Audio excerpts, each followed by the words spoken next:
xamante ni tamit ça nous aide. même par loolu rapport ak. doxali sunu dundin. même loolu bu dee ñëw deuxième la war a nekk amnistie moo war a ñëw en premier. amul benn proposition wala avant loi wala loi bu nu war a mën a proposer. bu dul abroger lee amul lu ko gën yaa Moussa danoo rey nit sama kanam ñaari nit. waaw bés bu ne nga fàttali ma ko exactement. danoo rey sama xarit Baara. personne. Mariama Sagna Kër Massar. Mariama Sagna lañ tuddee permanence su Pastef bu Pikine Baara moom da doon dem buntu kër Ousmane Sonko di ci ci suuf si di ko def ci butéel ci mbuus bu ñëwee sotti ci ndox di ci sangu ndax gëm-gëm ak barke nee na loolu da koy may barke fii lañ ko dóor bal ci faar ñu muur kanam gi ñaari booy yi na rey Texaco première balle tell booy yi dugal ko ci chariot Auchan lañ ko dugal di ko puus daw yóbbul ko ICP lañ ko yóbbul mooy infirmier chef de poste moom bi mu yegsee moroom yi danoo poñe ICP bi ni ko day bu mu dee mu ne leen mënumaa fajee nit nii xaar leen may leen ma léegi dem leen ñun ñu consulter parce que booy dañ ko tiim ak ay jaasi ni ko seen copain bi bu mu dee ndax ñoom ils étaient stressés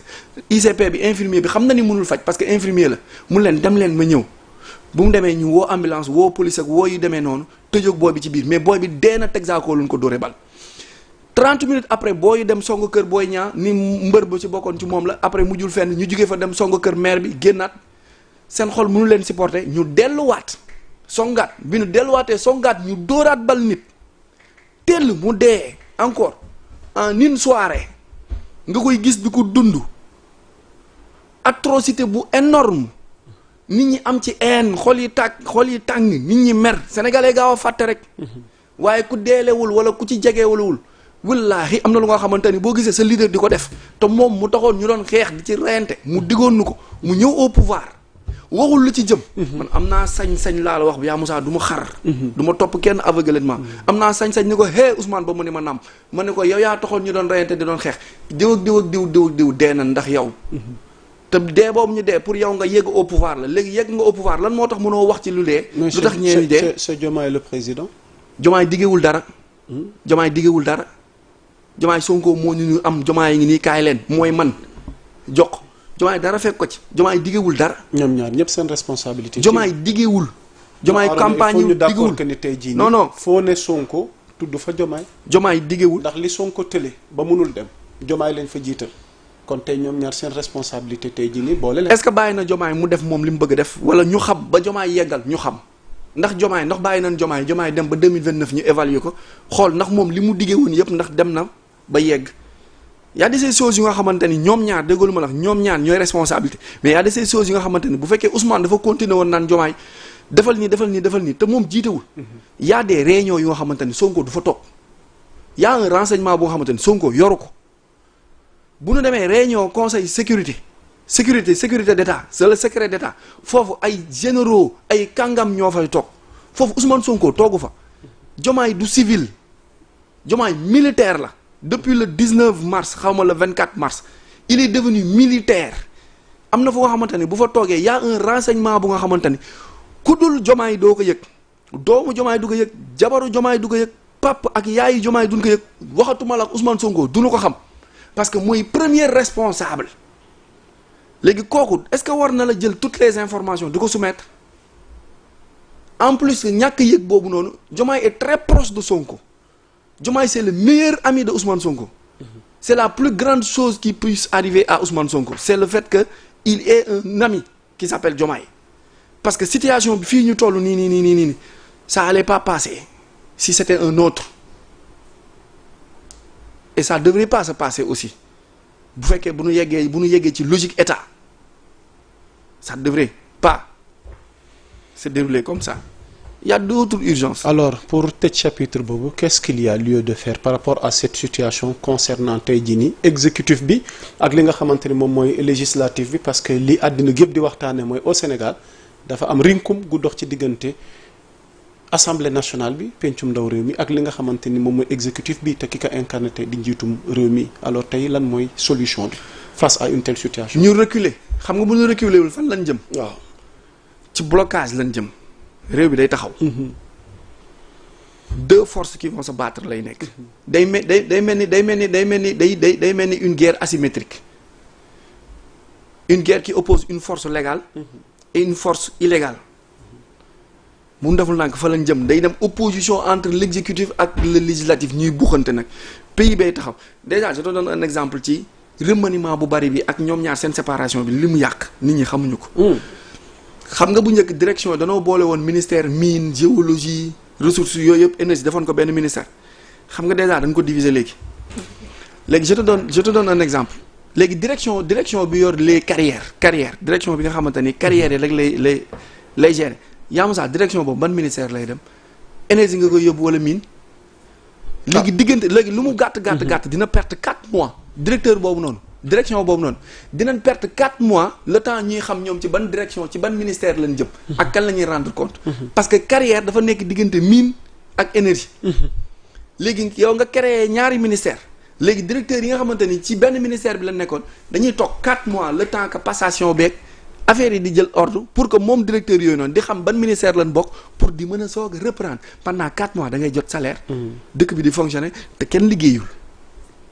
ñi ngi taxaw di xaar ci lii nii ci buuxante bii nii blocage lañ jëm blocage pays bi mooy taxaw kàkk ci ay rayante lañ jëm te mën naa ñàkk il paraît que la nouvelle constitution impose une obligation de résidence au Sénégal pour le président, pour le premier ministre et pour le chef d'état-major général des armées maanaam nouvelle constitution bi yéen ñi ñuy teewlu bo adopté nañ ko su fekkee promulgué nañ ko moom la ñu nar a doxee képp ku fi jiite réew mi da ngay toog ci réew mi ki nekk élément ni jëriñ di premier ministre da ngay toog ci réew mi ki nekk chef d'état-major général des armées ginnaaw seen fonction maanaam bu nguur gi jeexee du ngeen mën a génn n'est-ce pas président assemblée nationale ah président assemblée nationale nañ ko ci dolli yaa Moussa gis nga li may waxatee ngi nii gis nga injustice bi mais aussi entre le premier ministre yaa Moussa entre le premier ministre Arona yaa Moussa entre le premier ministre si je comprends bien la démarche de Sonko et la majorité maanaam pastefienne bi nga xam ne ñoo nekk ci assemblée nationale bi lii ñu bëgg a réformer nii logiquement dañuy wax te bu ñu toppee chronologie des faits tey dans un passé récent et Diomaye et Sonko et tous ceux qui aujourd'hui c'est tey jii ni pare nañ pour ñu soppi constitution bi ñoo bokkoon même camp c'est-à-dire tey jii nii li ñu war a comprendre mooy que ne tey dañu bëgg a wax président bi ne réforme gii ñu bëgg a def ñun ak yow ñoo ci àndoon ñoo ko xaatimoon ñoo ko waajoon ne bu ñu faloo réforme gii la ñuy defal sénégalais la tu es d'accord avec moi oui ou non déedéet lan moo tax ñu yàkkamti dem jël ci lu ñu neex dem accéléré lu tax xaaruñu avant proposition de loi ñoo àndoon démb ci seen réforme mais Diomaye bi mu ñëwee ne bu ñu toogee bu ñu faloo tey jii nii lii la ñuy yeesalee Diomaye bi mu ñëwee def na ko de Diomaye bañul de Diomaye def na ko de Diomaye def na ay avant proposition de loi d'accord nañ ci lii lépp de ñoom ñoo ni wóoluwuñu Diomaye léegi comme wóoluwuñ ko nan daw gaaw comme ci avant proposition la nekkagul ci proposition ni daw gaaw jëli ko dem indi ko voté gaaw parce que nee na wóoluwuñu Diomaye te pourtant ñoom Diomaye ko defandoo moo tax man la kii yaa trahi kii loolu kenn xamu ko. kii a trahi kii. léegi lan moo tax dugalul ci président assemblée nationale. parce que entre le premier ministre un premier ministre ak président assemblée nationale kan moo ci gën a fort. le président de l'Assemblée nationale. kon kay boo waxee moom mooy la deuxième personnalité. parce que en cas de vacance du pouvoir. c'est le président de l'Assemblée nationale. léegi lan moo tax dugalul président assemblée nationale. ci seen réforme. waaw kon da ngay def amendement. moo tax man la y a d'autres utilités yaa Moussa ñii dañ ñuy ping pong. il faut que nit ñi commencé di yeewu du xool yow mënoo ni président bi bu mandaam jeexee bu mu génn réew mi. waaw ni premier ministre bu mandaam jeexee bu mu génn réew mi. waaw ni ki jiite armée bi bu mandaam jeexee du mu génn réew mi. léegi yow lan ngay xaar pour wax. surtout que c'est l'Assemblée nationale qui représente le peuple. léegi ki représente peuple bi yëpp askan bi yëpp muy président assemblée nationale di numéro 2. léegi kooku lan moo tax moom waruñu ko boole ci ñi war a toog ci réew mi. da nga koy dugal ci amendement. waaye loolu du sax xalaat loolu du sax wax loolu moo waroon jiitu ba nga bindee président nga waroon bind parce que président assemblée nationale. léegi lan lay nuru man kay yow laay laaj. ñi nii seetaan lii lan lay nuru lu tax nga tudd président tudd premier ministre tudd ki jiite armée bi te tuddoo ki représenter le peuple tuddoo numéro 2 muy président assemblée nationale lu tax waxoo loi bi ni moom it ni président assemblée nationale warul génn réew mi bu mandat am jeexee na des parce que moo représenté woon réew mi te lépp luy loi lépp lu nga xamante ni dafa laal askan bi ci moom la jaar. kon léegi Cheikh Esprit Barkhane sunu naataangoo la nekk Dakaractu Cheikh maa ngi lay ziar dafa poser question gu am solo parce que fii ngay daanalee nii par rapport ak coono yi ñuy daj ci dialogue yi coono yi ñuy daj ci concertation yi coono yi ñuy daj ci atelier yi coono yi ñuy daj ci séminaire yi coono yi ñuy daj ci